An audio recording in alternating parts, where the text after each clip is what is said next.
Have you ever wondered why spoken English sounds one way, but written English looks completely different? Like, you read a word, try to say it, and when you hear a native speaker, you think, wait, where did all those letters go? If that's ever happened to you, take a deep breath. It's all good. This happens to a lot of people. And today, in this video, you're finally going to understand why. To solve this mystery, we need to go back in time, way back, long before language, apps, online tutors, and audio dictionaries. England, before it was even called England, was home to many different peoples, and each group brought a bit of their own language into what would become English. First came the Angles, Saxons, and Jutes. They spoke Germanic languages. That was the beginning of what we now call Old English, but it didn't stop there. Then came the Vikings, and they brought Old Norse with them. In 1066, the Normans invaded England.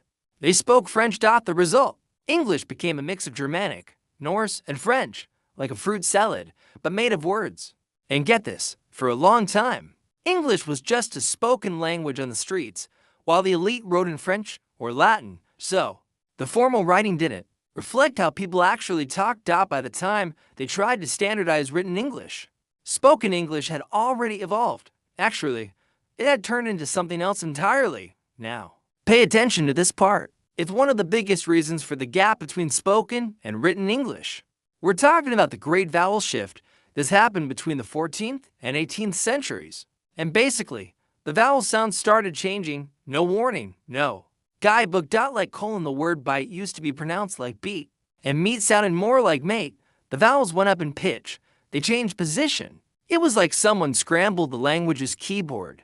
But no one told the writers or the printers. So the spelling stayed the same, while the pronunciation moved on.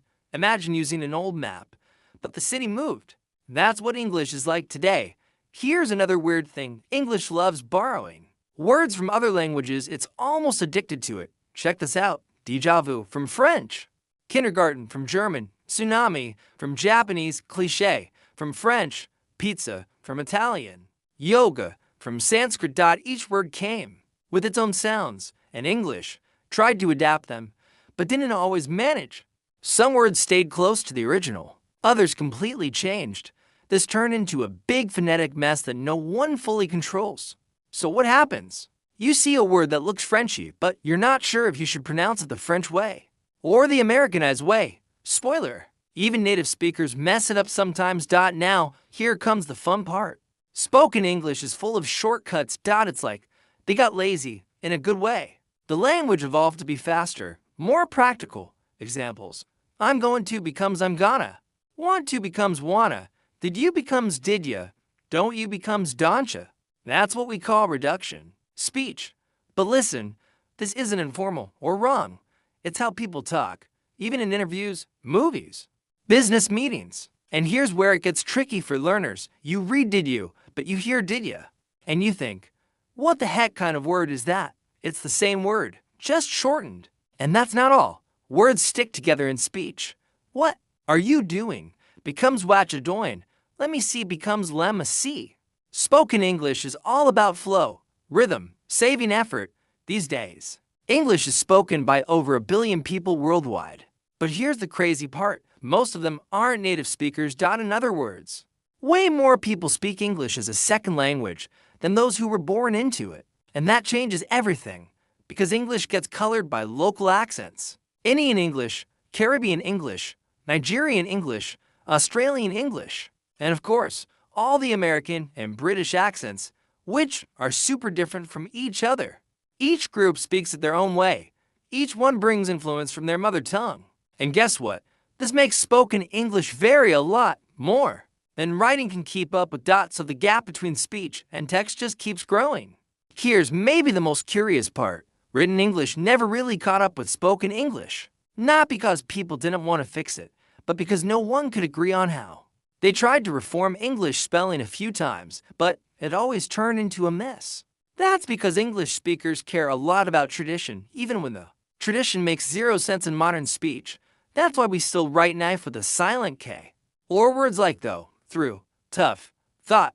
They look similar, but sound totally different. If you've made it this far, congrats, you've got the big picture now. English is like this: mixed, contradictory, regular. And yet, fascinating. It's the result of centuries of history, war, invasion, culture, migration, and more importantly, how we actually use language in real life. So if it feels like spoken and written English are two different languages, it's because, in some ways, they are. But here's the good news. Once you understand that, everything gets easier. You stop trying to force everything into a logical box, and you start listening, mimicking, observing like a kid learning naturally. You let go, and learning becomes more fun. Did you enjoy this video? Then go ahead and hit that like button. It really helps this content reach more people. Make sure to subscribe so you don't miss any of our upcoming videos about languages, curiosities, and communication. And hey, if this video helped you, send it to that friend who's always struggling with English pronunciation. Trust me, they'll thank you later. See you in the next video. See you next time.